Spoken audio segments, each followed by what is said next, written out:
Jon Stewart made his return to The Daily Show and pissed off a lot of people with what he had to say. And if you thought I was going to say he pissed off the right, well, you're wrong. Stewart simply pointing out that both candidates are old enraged liberals, thinking that his monologue hurt Biden's chances. Come here. You know we have eyes, right? You really think I needed to tune in to The Daily Show and hear Jon Stewart crack jokes about Biden and Trump's age that is when I had my epiphany? You think that's when I said, oh shit, I didn't realize how old Biden and Trump are? That is brand new information to me. The DNC trying to pretend that Biden isn't 81 years old reminds me of when my toddler tries to sneak into the pantry to get out snacks behind my back. It's like, you know I can see you, right? And on the other flip side of the coin of everything, it's like, are we really going to pretend that Donald Trump is not just as old?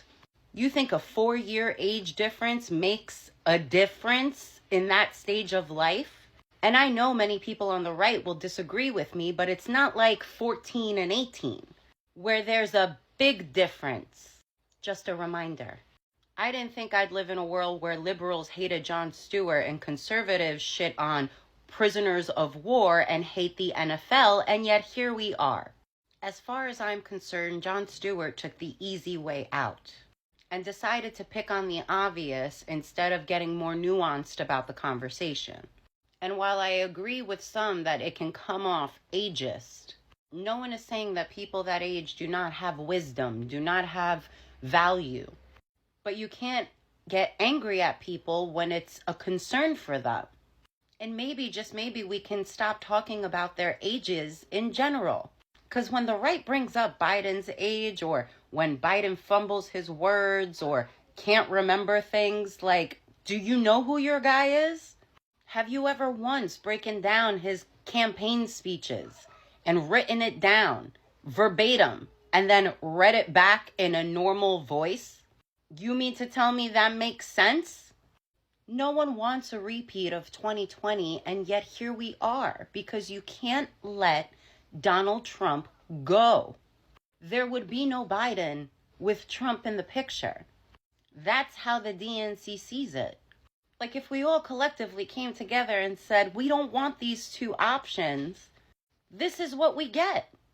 But don't go getting mad at Jon Stewart for pointing out the obvious. I, for one, am happy he's back. And I think he's still got it. Which is proof that there's certain things you can do no matter what age you are. And let us not forget Jon, because I do like you.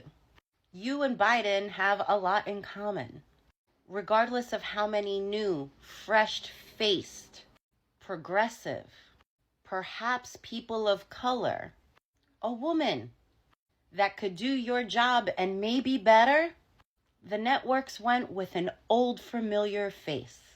A white guy who's been doing this for a really long time, because they believed it's what the country needed. Anyways, bye.